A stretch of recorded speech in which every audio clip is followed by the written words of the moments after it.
Yeah, I think it's half full.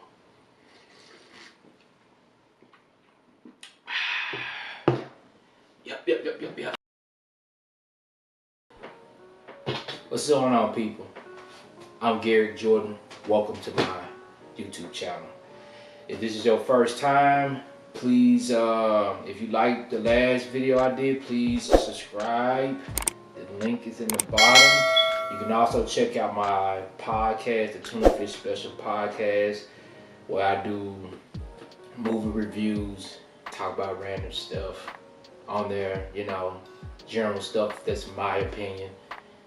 Sometimes I have guests on there, sometimes I don't. Sometimes it's just me.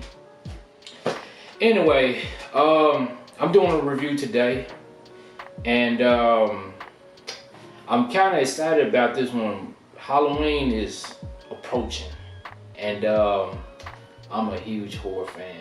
I love horror movies, and I grew up on them. Grew up on a lot. Some that y'all probably haven't even seen, which I will talk about. I like to feel like that I'm a historian for B-rated films, because there are some really good B-rated movies that that hasn't gotten talked about. They're probably gonna be forgotten in the next 20 years. Thank God for Tubi, and I'm not getting sponsored by them, not yet.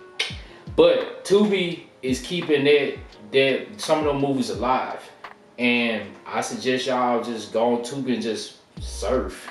They got tons of material, stuff I hadn't seen since the 90s. Some stuff I wasn't supposed to see as a kid. Anyway, I decided to pick this film today because Halloween is approaching, and they just seem to can't leave this series alone. It done went from, man, this is a great series, to it done went mediocre, and then it just got ridiculous, and then they remade it, and now it's become a television show. I'm talking about Child's Play. I'm talking about Chucky the doll. Chucky. Man, let's toast to Chucky, man.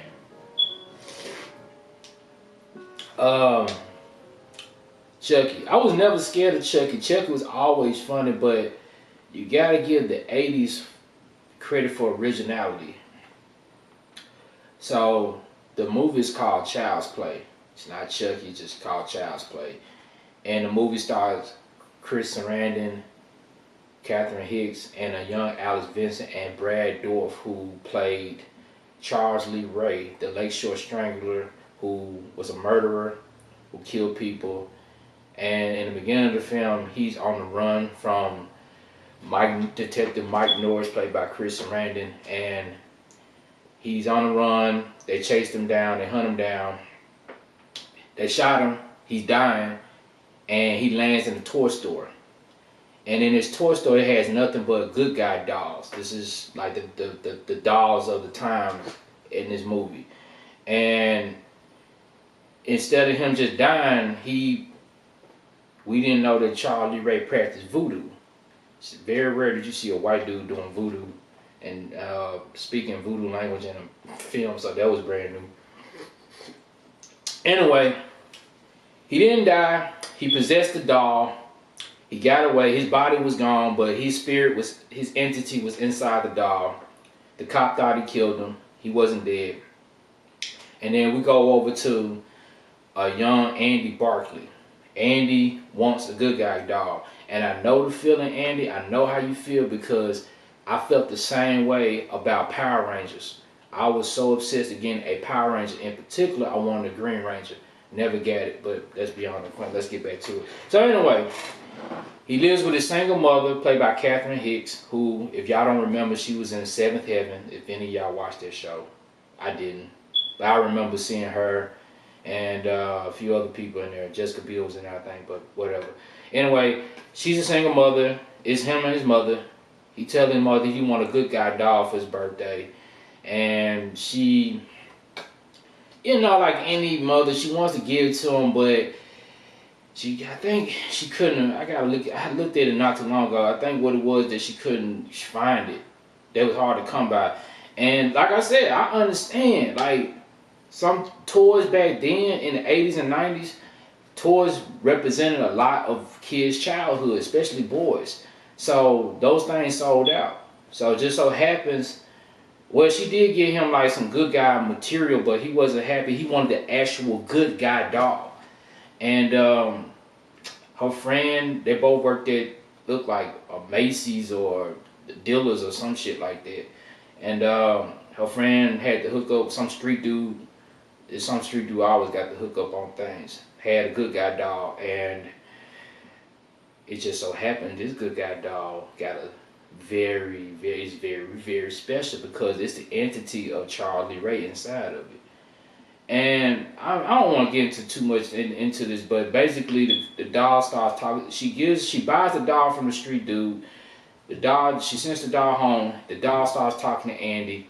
Nobody believes Andy that the doll is talking to him, and the doll starts doing random acts of violence. All hell breaks loose. The doll kills her best friend, and they was thinking that it was her son, but it wasn't. And it's just a lot. It just goes into things, and then you don't actually see Chucky come to life till like in the second act of the movie. The first act is all about the build-up. The build-up is getting towards seeing the doll actually come to life, which was smart because they saving production costs, because they could have brought the doll in earlier, but nah, because this is the 80s and they had to use whatever techniques that they had to use.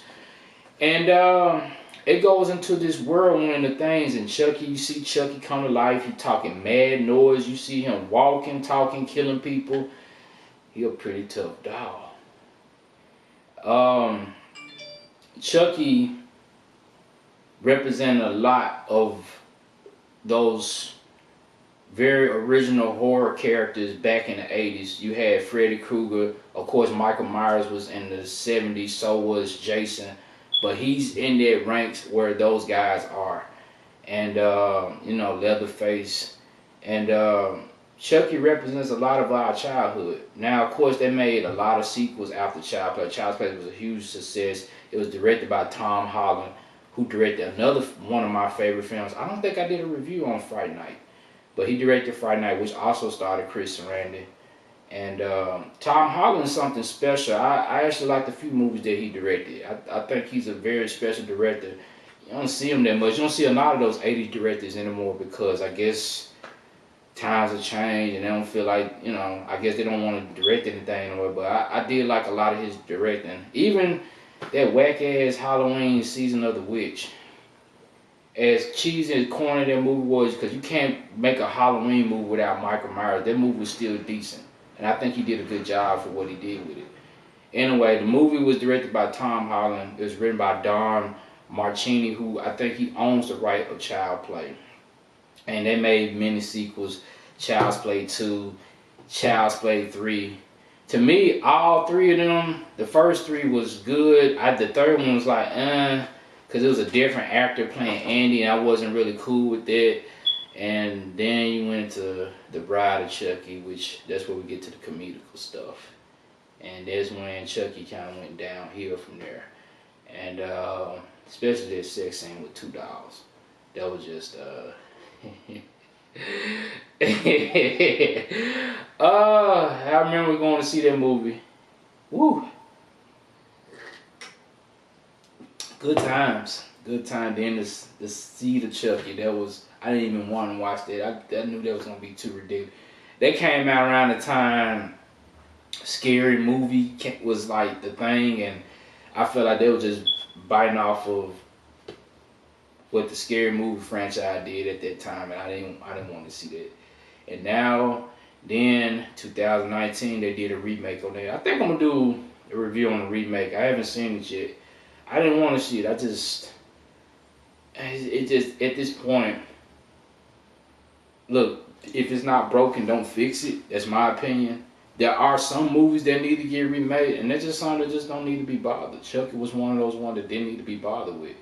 Especially the remake came out around the time when they was working on the series for Chucky. Like, they got a new television series getting ready to come out for the new generation of people who doesn't even know who Chucky is.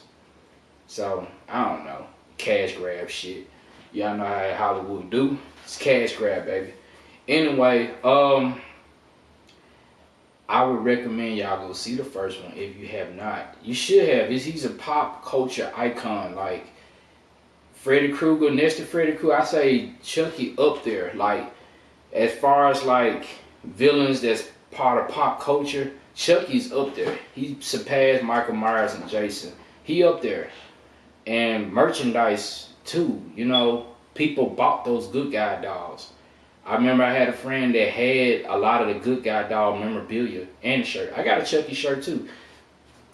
You know what? That would have been so appropriate for me to wear that during this podcast. You know what? Let me change that real quick. That's so much better. See? You see? I'm a Chucky fan. I love that guy. And not in the wrong way like the killer now, but it's funny. He's funny. Anyway, Child Play. I definitely think you need to go see it if you have not seen it yet. It's definitely worth watching again. And if you haven't seen it in a long time, watch it again. You know, it's a great film, man. The eve of the television show coming out, I think it's worth to revisit to see where it all began. And I think the television show gonna do a deep dive with Charles Lee Ray, which we never had got there about him, like him before he got into the doll. So that'll be kind of cool. But the first one is a classic. I watched it several times as a kid, and still love it to this day. So I think that y'all should go check that out. Yeah. And also, I want to talk about Tom Holland's direction. The acting was great in the film. It had funny moments, but it was serious moments at the same time. It was done in the 80s, which you can never go wrong with that. And for what they did with that, I guess it was animatronics or whatever, or puppeteering for the doll, they did an amazing job for that. And I think they should have got nominated for an Oscar for that, because I don't know anything other than E.T.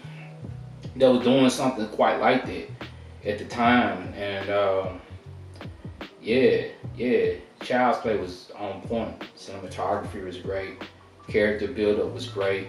I like what they did in the first act by not showing the doll at first. They didn't show the doll to the second act, and then the third act, all hell breaks loose. The doll just killing everybody and going all over the place. Yeah, and he tries to possess Andy at the end. The reason I ain't going into too much details in it because I know some of y'all have already seen this film. And if you haven't seen it, I suggest you go watch it. It's a really good film. It's a good horror film.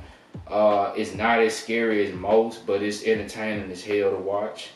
And I think it's really good. Really, I'm a fan of the first three. Third one, it was alright, but the first two I did really enjoy. So, Child's Play, go watch it. I may do a review on the remake. Y'all comment and think, is the remake worth my time to watch? Because I missed that one. I just didn't want to see it. They did so many of them. Then, like, after the Seed of Chucky, you got the Cult of Chucky. They just kept going with it until, like, where you just don't know where they're going with this series. So, I'm interested in seeing how it's going to look. So, let me know what y'all think. Hit me in the comments.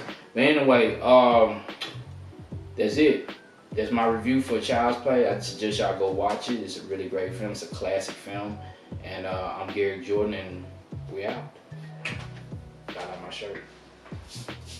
It's a little tight, but it's okay. It's a little tight, but it's okay.